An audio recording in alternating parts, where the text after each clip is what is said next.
Bonjour tout le monde, j'espère que vous allez bien. Bienvenue dans cette vidéo dans laquelle on va discuter un type de névus, ça veut dire de prolifération mélanocytaire qui est bénigne, qu'on appelle le névus de Sutent. Alors Sutent, c'est un nom propre, mais afin d'avoir certaines idées initiales sur la présentation clinique, sur l'aspect morphologique de ce type de névus, on doit chercher d'autres noms qu'on donne à ce névus.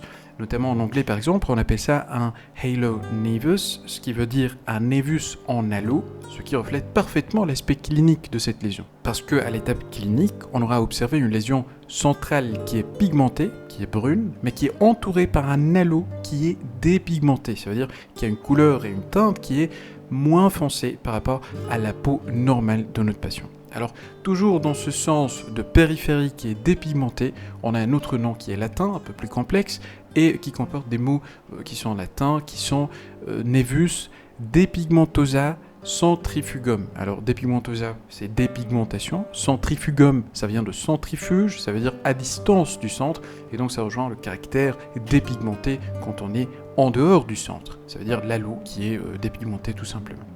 Alors, le plan morphologique va montrer une composition qui est double. On aura à la fois une composante névique, ça veut dire la prolifération mélanocytaire bénigne qui va nous donner le névus, mais on a également une composante qui est inflammatoire, qui est essentiellement faite de lymphocytes. Le névus de Sutent doit répondre aux deux critères, ça veut dire à la fois l'aspect clinique évocateur, l'aspect en halo dépigmenté avec un centre pigmenté, et l'aspect morphologique qui doit être présent, ça veut dire l'association d'une composante névique et d'une composante inflammatoire. Il se peut que parfois on a un névus qui n'a pas l'aspect clinique d'un névus de Sutent, mais il peut montrer sur le plan morphologique, ça veut dire sous le microscope, un infiltré inflammatoire associé à la prolifération mélanocytaire bénigne, et dans ces cas, on ne va pas les appeler des névis de Sutent, mais on va les appeler tout simplement un névus avec une réaction type Sutent.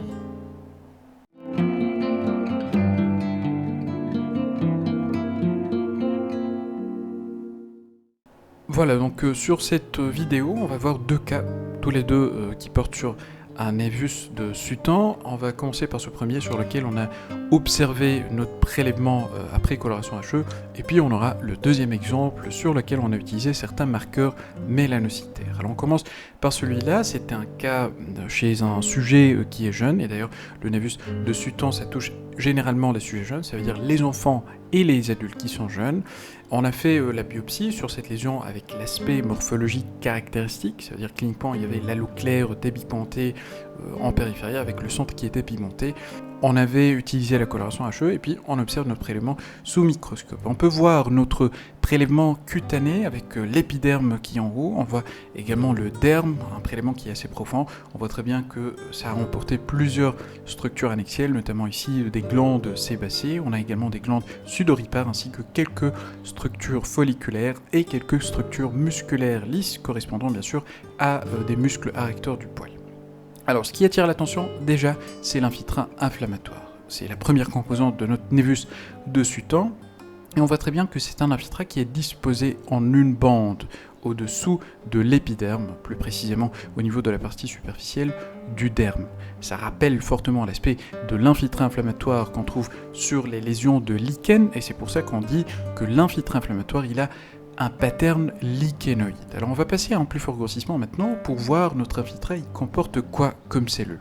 Et là, à ce grossissement, je vois très bien que la majorité des cellules inflammatoires sont des lymphocytes. Vous voyez très bien la présence de ces cellules avec un haut rapport nucléocytoplasmique, avec les noyaux qui sont déjà de petite taille et qui sont denses, ça veut dire qu'ils comportent une chromatine qui est foncée. Donc tout ça, c'est des lymphocytes. Voilà, on pourra avoir en association, comme ce qu'on va voir pour le deuxième cas, des histiocytes ainsi que des macrophages. Et puis, lorsque je suis en train d'observer mon infiltré inflammatoire, c'est là que je découvre la deuxième composante, la composante névique. Jusqu'à maintenant, on n'a pas vérifié les critères en faveur de névus par rapport à un mélanome, mais je vous montre déjà, on va essayer de trouver les différents critères pour ça progressivement. Alors on voit très bien que la deuxième composante, ces cellules qu'on voit à ce niveau, qui sont dotées d'un cytoplasme qui est beaucoup plus abondant par rapport aux lymphocytes qui sont juste à côté, par exemple pour ces deux lymphocytes, on voit que ces cellules, ces nouvelles cellules, elles ont un cytoplasme qui est ample et qui a cette teinte un peu grisâtre ou bien bleuté, et puis les noyaux ils sont dotés d'une chromatine qui est assez fine avec des nucléoles. Mais je dois examiner maintenant cette prolifération depuis la partie superficielle vers la partie profonde pour évaluer ce qu'on appelle la maturation, pour s'orienter vers un névus ou bien un mélanome. Alors déjà, en partant de la partie superficielle vers la partie profonde, je vois très bien que la jonction dermo-épidermique, elle n'est pas occupée par une prolifération mélanocytaire. Ça veut dire que cette prolifération, elle n'a pas d'activité jonctionnelle. Donc toute la jonction, en fait, elle est libre. Et la prolifération, elle est présente au niveau dermique uniquement. Donc si jamais c'est un névus, on va l'appeler un névus dermique.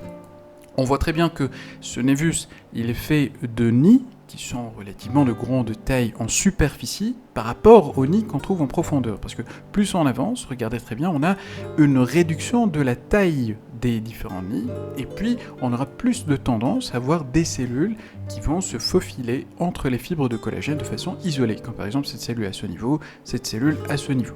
La taille des cellules elles-mêmes, on voit très bien qu'on a une réduction progressive concernant la taille des cellules. Donc vous voyez, par exemple ici au niveau de la partie superficielle, on a des cellules qui sont grandes relativement à celles qu'on trouve en profondeur, par exemple, là où on a une réduction, surtout concernant la taille ou bien le volume du cytoplasme, et on voit très bien qu'il y a une grande représentativité des noyaux sur les cellules qu'on trouve en profondeur. En plus de ça, on a perdu cette architecture en nid qu'on avait observée essentiellement en superficie, et là on voit que les cellules elles ont tendance à être disposées en nappe. Ça veut dire elles ont perdu cette cohésion qu'elles avaient au niveau des parties superficielles. Ces critères, tous ces signes de transformation depuis la superficie vers la profondeur, ça fait qu'on a ce critère de maturation concernant cette prolifération, ce qui est tout simplement en faveur d'une prolifération névique, ça veut dire bénigne, aux dépens de nos cellules mélanocytaires. Alors en plus de ça, on a d'autres éléments, notamment on a des mélanophages, des cellules qui sont chargées en pigments de mélanine, qu'on trouve essentiellement sur cet exemple au niveau de la partie superficielle de notre derme. Alors jusqu'à maintenant, on a les deux composantes, ça veut dire la composante inflammatoire essentiellement des lymphocytes, la composante névique représentée par un névus qui est dermique. Est-ce qu'on a répondu aux critères nécessaires pour dire qu'il s'agit d'un névus de Sutton? Je vous dis que oui, mais c'est intéressant d'évaluer un autre élément qu'on avait déjà observé, rappelez-vous, la dépigmentation qu'on avait observée en périphérie. Alors comment est-ce qu'elle va se manifester sur le plan histologique? Alors je passe en périphérie, parce que normalement je passe à un plus faible grossissement pour vous montrer, un peu pour vous localiser. La partie centrale, ça veut dire la partie riche en infiltrats inflammatoires, c'est la zone pigmentée cliniquement. La partie périphérique, ça veut dire de ce côté et de ce côté, ça représente la partie dépigmentée, c'est ça notre fameux halo qui est dépigmenté. Alors je passe un plus fort grossissement au niveau de la périphérie, au niveau de l'halo, et là je vois très bien une disparition déjà des mélanophages qu'on a observé au niveau du centre, et qui participent à 100% dans le caractère pigmenté du centre de la lésion, et en deuxième lieu, on a une perte des mélanocytes normaux au niveau de la couche basale, ce qui va expliquer la dépigmentation, ça veut dire au niveau de l'halo, on aura une teinte qui est moins pigmentée par rapport à la peau normale de notre malade. Donc c'est ça en gros les éléments à identifier. Et bien sûr, vous l'avez déjà deviné, si on utilise des marqueurs mélanocytaires, ce qu'on va faire déjà pour le deuxième cas, on aura à objectiver cette absence de mélanocytes au niveau de la périphérie, au niveau de notre halo.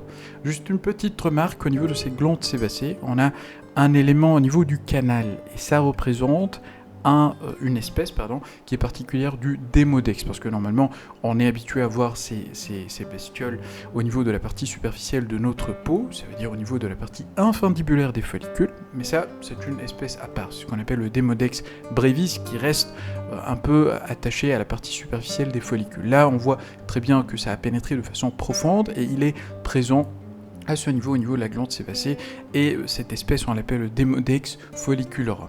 Donc on voit deux parties, une qui est là et la deuxième qui est là au niveau d'une glande sébacée. Voilà, je passe maintenant au deuxième exemple, et là c'est la même chose, ça veut dire sur le plan morphologique, on a exactement les mêmes éléments, on a notre prélèvement cutané avec l'épiderme à ce niveau, on a également notre derme, on a l'infiltré inflammatoire avec le pattern lichénoïde, je passe à plus fort grossissement pour voir que l'infiltré il est fait essentiellement de lymphocytes, mais également il y a quelques espaces qui sont clairs, et ça pourra correspondre à des histiocytes ou bien des macrophages qu'on trouve en association parfois dans les cas de Nevi de Sutton. La prolifération névique, qui est la deuxième composante de notre prolifération, on voit très bien qu'elle est différente par rapport au premier exemple. parce qu'on ne voit pas uniquement la composante qui est dermique, comme par exemple l'action à niveau, mais on voit également une activité jonctionnelle. Regardez, au niveau de la jonction, on a des nids de prolifération de mélanocytes. Si on vérifie, bien sûr, on va trouver que les signes de maturation ils sont présents. On a vérifié ça déjà sur le premier exemple. Et puis, je vous montre ce cas surtout parce qu'on a utilisé une étude immunohistochimique. On a utilisé deux marqueurs. Le premier qui est celui-là, qui est le mélan A. Voilà.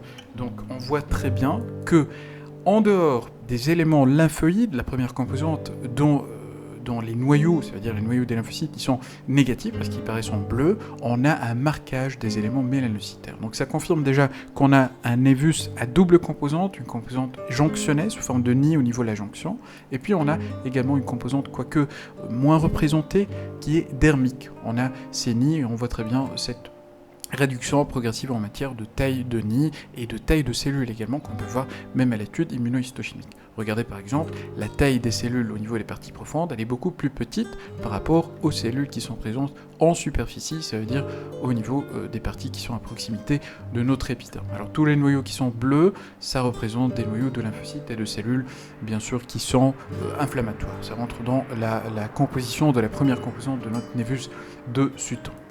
Chose intéressante à vérifier maintenant, c'est l'absence de mélanocytes au niveau de la zone du halo, la zone qui est dépigmentée. Et c'est exactement ça, regardez très bien. Là, on est dans la prolifération, les mélanocytes prolifèrent et sont mélan A positif, c'est un marquage qui est cytoplasmique. Alors que là, regardez très bien, c'est tout à fait anormal de ne pas observer de mélanocytes au niveau de la couche basale. Voilà, on voit aucun mélanocyte. C'est ça la vraie cause de la dépigmentation qu'on a autour de la lésion centrale qui est pigmentée. Un autre marqueur qu'on a utilisé, c'est l'anticorps anti-S100. Et S100, on sait qu'il est exprimé par les mélanocytes. Ça explique déjà le fait qu'on est en train de voir notre prolifération névique qui est marquée. Rappelez-vous que le S100, il est considéré comme positif quand on a un marquage à la fois nucléaire et également cytoplasmique. Ça, on a à peu près le même résultat que par rapport à l'anticorps mélan A, anti-mélan A qu'on vient d'utiliser. Et là, à la différence de ce premier, la protéine S100 ne marque pas que les mélanocytes, mais elle marque également d'autres éléments. Regardez maintenant, on a cette partie de l'épiderme qui présente des cellules qui sont marquées. Ce n'est pas des mélanocytes, c'est les autres cellules, notamment les cellules de l'engérance, qui sont également PS100 positif. Même au niveau de notre infiltrant inflammatoire, à la différence du premier marquage par l'anticorps anti-mélan A, on a d'autres cellules qui sont marquées, qui pourront être tout simplement des histiocytes, des macrophages, mais aussi des cellules dendritiques qu'on trouve normalement au niveau de notre derme. Voilà, donc c'était tout pour la partie des lames virtuelles, et je passe maintenant à la récapitulation.